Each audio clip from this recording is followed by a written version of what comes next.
Am I funny? I mean, if I were, then I wouldn't be here sitting in an empty library talking about how funny I am, would I?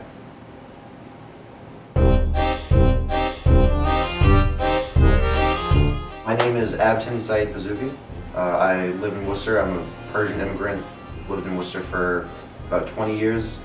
I've been seriously involved in lyrics and stand-up and improv for probably the better part of the last 5 years. I started going to a therapist. Went to my therapist recently. She told me that I have too many bottled up emotions. Racist. Just because roughly 25% of Persians were historically genies does not give you the right to say we keep everything in bottles. You can't say that shit. The two places the three places I've performed the most. One is Ralph's, one is Old Mansion, and the last one is this place called the Rockwell, which is in Boston. It used to be Davis Square Theater, but it changed its name. Can you imagine if a marriage counselor told a Mexican couple that their marriage was on the fence? No, that's racist. How often do I offend people? Well, I'm a Middle Eastern atheist, liberal, living in Massachusetts, so probably every day of my life. But I gotta admit, Persian culture isn't really the most practical. I didn't know what sunscreen was until I was 12.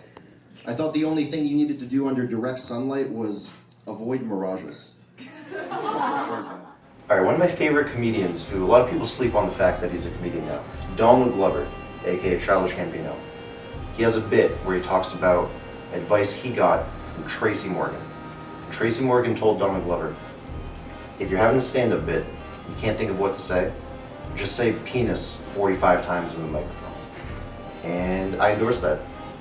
I wouldn't personally do it because honestly, I just don't have the balls or penis to be that funny. So for those of you who don't know, Xerxes was an ancient Persian emperor and the villain in that movie 300. 300 was basically the Passion of the Christ for my people.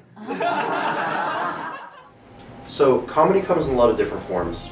I've done freestyling, I've done improv comedy, I've played the heel as certain characters and costumes. I have one character who goes by the Wolf. It's kind of a parody of the Wolf of Wall Street. And he's a real uppity misogynist. One of the jokes I said is this guy on stage. Let me see if I can adopt his voice back. He said, I recently had to fire my secretary. I gave her the pink slip. It was pink because I wanted her to know I support breast cancer. Not research or awareness. I wanted her to contract breast cancer. She was a real cunt. That's it's not my most popular character, but it's probably still my meanest.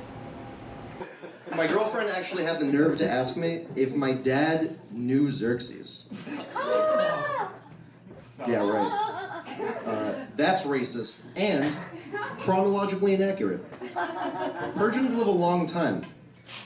My dad is Xerxes. True story. So I used to drive down Route 9 a lot, and there's a store there called Persia, Oriental rugs.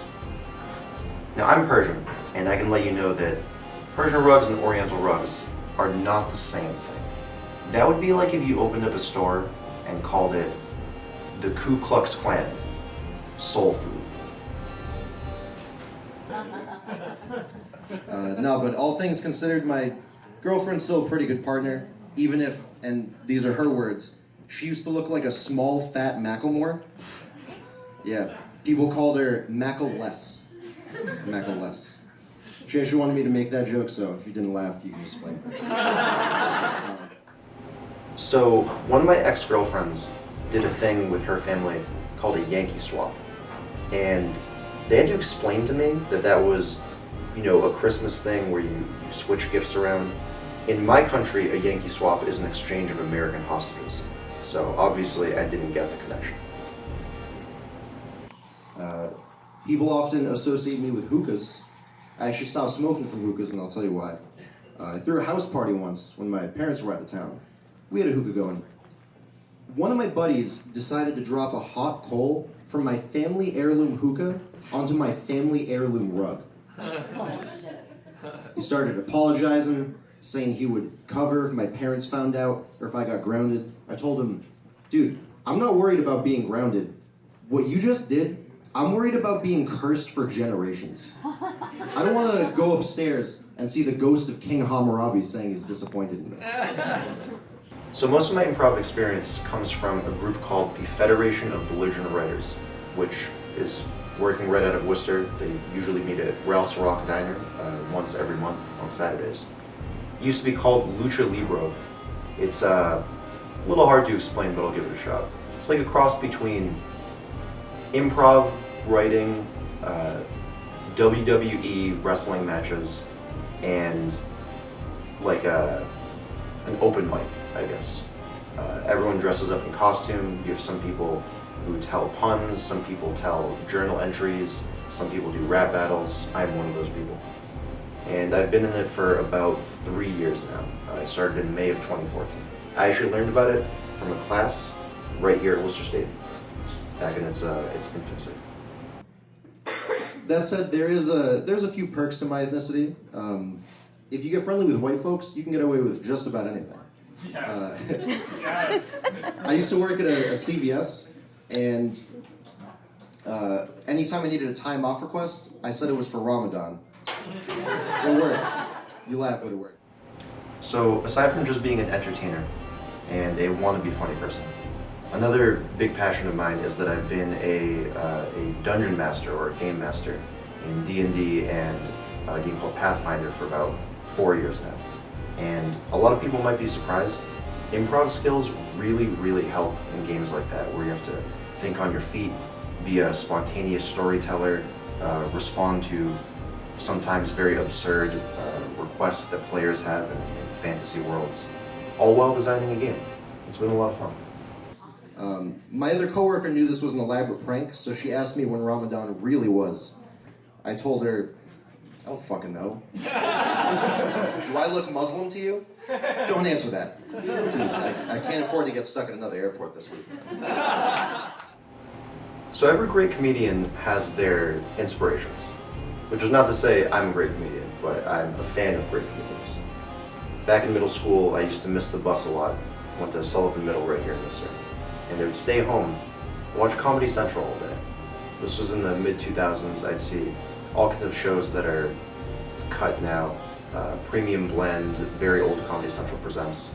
And I would just listen to these folks all day, and I'd get jealous that they could say these things and they could control the audience on a whim. So eventually I tried joke writing myself, and probably 10 years later I'm somewhat successful at it, at least locally. So, thank you for coming out, guys.